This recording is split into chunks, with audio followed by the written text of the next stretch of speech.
Hello viewers, இனி நம்ம பார்க்க போறது ப்ளீச் எபிசோட் 55 பார்ட் 1.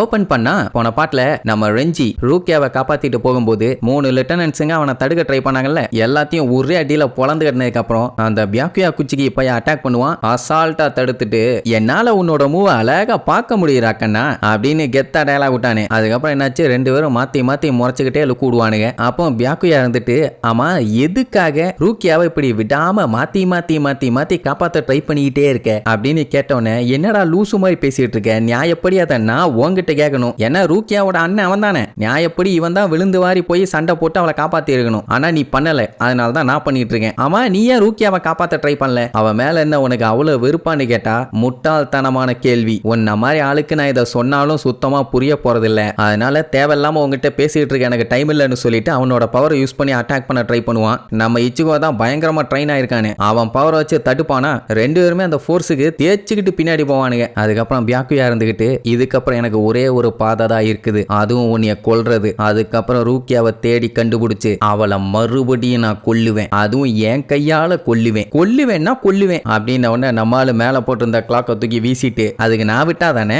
நான் இங்க என்ன உன் கூட பல்லாங்குழி ஆடவா வந்தேன், உன் பல்ல கல்ட்ரைக்கு வந்திருக்கேன் மேன், அதனால வாடா பாத்துக்கலான்னு 2 பேரும் வேற லெவல்ல சண்டையை ஸ்டார்ட் பண்றானுங்க. அதே நேரம் இங்க ரெஞ்சி தூக்கிட்டு போனால, அப்ப ரூக்கியா இருந்துட்டு என்னைய இறக்கி விட்றா, நான் இச்சிகோக்கு போய் ஹெல்ப் பண்ணும்பா. அந்த டைம் ரெஞ்சி ஒரு லுக் கூடுவான் பாருங்க, ஆளும் மூஞ்சும் மொசர கட்டையும், நீ அவனுக்கு போய் ஹெல்ப் பண்ண போறியா, அங்க போனா உன்னை பொழந்துருவானுங்க, இப்போதைக்கு நம்ம தப்பிச்சு போறது ஒண்ணு மட்டும் தான் நம்ம குறிக்கோளா இருக்கணும் அப்படி இப்படின்னு பயங்கரமா கத்துவான். ரூக்கியாக்கு கடுப்பாயிரும், என்னடா உன்னோட வாய்ஸ் எனக்கு மேல அதிகமா இருக்குது, இந்த மாதிரி எல்லாம் பேச மாட்டியே, என்ன கொழுப்பு அதிகமாயிருச்சா, 4 போடு போட்டாதான் திருந்துவ போலன்னு இருப்பான். அப்பதான் ரெஞ்சி கொஞ்சம் சீரியஸா, இச்சுகோ வந்து உனக்கு கடமைப்பட்டிருக்கேன்னு சொன்னான் அப்படின்னு உடனே என்னன்னு கேட்டா, ட்ரைனிங் அப்ப அவன் சொல்லியிருப்பான், ரூக்கியா என்னோட உயிரை காப்பாத்திருக்கா, அது மட்டும் இல்லாம என்னோட தலைவிதியவே மாத்தி இருக்கா, சொல்ல போனா அவளை மீட் பண்ணதுக்கு அப்புறம் தான் நான் சோல் ரீப்பரே ஆனேன், அப்படி ஆனதுனால தான் இந்த அளவுக்கு சண்டை போட்டு எல்லாத்தையும் என்னால ப்ரொடெக்ட் பண்ண முடியுது, அதனால அவளுக்கு நான் நன்றி கடன் பட்டிருக்கேன்னு அவன் சொல்லியிருப்பான். ஆனா இவ ஜெயில இருக்கும்போது ஹனாட்டாரோ கிட்ட என்ன சொல்லிட்டு இருந்தா, என்னாலதான் இச்சிகோவோட லைஃபே நாசமா போச்சு, நான் அவனை ரொம்ப ஹர்ட் பண்ணிட்டேன் அப்படி இப்படின்னு ரொம்ப சொல்லி ஃபீல் பண்ணிட்டு இருந்தான். பட் அந்த விஷயம் தான் அவனுக்கு ஒரு பெரிய விஷயமாவே இருந்திருக்குது. எல்லாம் யோசிச்சுட்டு இருந்த உடனே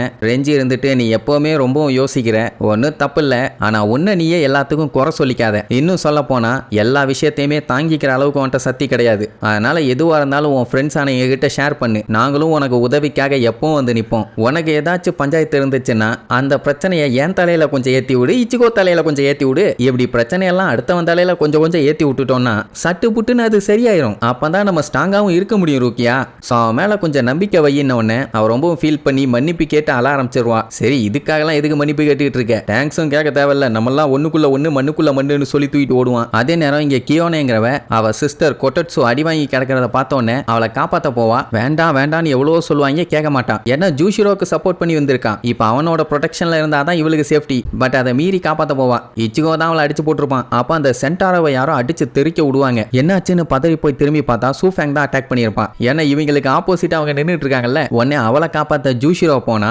இடையில யமமோட்டோ வந்து நின்றுட்டு இருப்பாரு, எல்லாத்துக்கும் தூக்கி வாரி போடும். ஏன்னா அந்த ஆளு ரொம்ப ரொம்ப டேஞ்சரஸான ஆளு, பார்க்க ஏஜ்டு மாதிரி தெரியுது, ஆனா ரொம்ப டேஞ்சர், இதுக்கு மேல மூவ் பண்ணீங்க வெளுத்து விடுவேன் வெளுத்து அப்படின்ட்டு கொலை காலில் பேசுவாரு. என்னன்னா ஒரு பிரிசனர் தப்பிச்சு வந்து ரூக்கியாவை காப்பாத்திட்டு ஓடிட்டு இருக்கான், அவனை பிடிச்சி அவளை போட்டு தள்ளுறதெல்லாம் பெரிய விஷயமே கிடையாது. ஆனா 2 கேப்டன்ஸுங்க, நீங்க எதை பண்ணக்கூடாதோ அதை இப்ப பண்ணிட்டு வந்து நிக்கிறீங்க, அதை தாண்டா என்னால மன்னிக்கவே முடியல, உங்க 2 பேர்த்துக்குமே என்ன நடக்குதுன்னு தெளிவா தெரியும் தானே, அப்புறம் ஏன்டா இந்த மாதிரி பண்ணீங்கன்னு சொல்லி கேட்டுட்டு இருக்கும்போது கியோனே உடனே கத்திட்டு வருவா, வேண்டான்னு சொல்லி ஸ்டாப் பண்ணிடுவான். அப்பதான் சுன்சு இருந்துட்டு, இதுக்கு மேல நம்ம இங்க இருந்தோம்னா நம்மள பொழந்துருவாங்க, அதனால நாங்க இங்க இருந்து கிளம்புறோம்னு சொல்லிட்டு ஜூஷிரோவை எழுத்துக்கிட்டு அங்க இருந்து எஸ்கேப் ஆயிடுவான். யமமோட்டோ பார்த்துட்டு என்கிட்ட இருந்து உன்னால தப்பிக்க முடியுமான்னு அப்படியே வில்லத்தனமா சொல்லுவாரு. இங்க என்னன்னா இவன் மேல இருந்து குதிச்சிருப்பானுங்க, சரி மத்தவங்க எல்லாத்தையும் இப்படி விட்டுட்டு போறமே அது ஓகேவான்னு ஜூஷிரோ கேட்பான். என்ன பஞ்சாயத்துனா இப்ப மேல இருந்து இவங்க சண்டை போட்டாங்கன்னா டெஃபினட்டா எல்லாருமே அந்த வயசான ஆள் கூட சண்டை போட வேண்டி இருக்கும், இவங்களோட லிeutenants-ஓட சேர்த்தி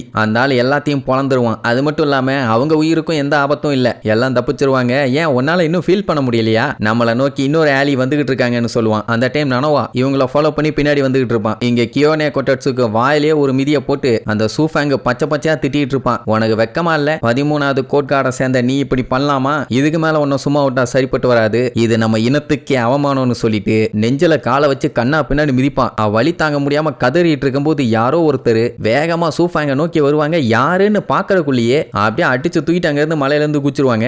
யாரு நீ? என்னைய விடு அப்படின்னு கதறும் போது வாயை மூடிட்டு அப்படின்னு சொல்லிட்டு மாஸ்கை கழட்டுவா. யாரான்னு பார்த்தா நம்ம யோரோயிச்சி. அவளுக்கே ஷாக்காவும் நீயான்னு. அவளுமே என்ன பார்த்து ரொம்ப நாள் ஆச்சு அப்படின்ட்டு கையில பவர் எடுத்து ஒரே அடிச்ச அடியில பொத்துன்னு வந்து விழுவாங்க. அந்த இடமே புகமண்டலம் ஆயிரும். இனி இதுக்கப்புறம் மாத்தி மாத்தி எல்லாம் கொடூரமா சண்டை தான் போட போறாங்க. அந்த சண்டை அப்போ என்னென்னலாம் ட்விஸ்ட் வைக்க போறாங்கன்னு அடுத்தடுத்த எபிசோட்ல பார்க்கலாம். டடா.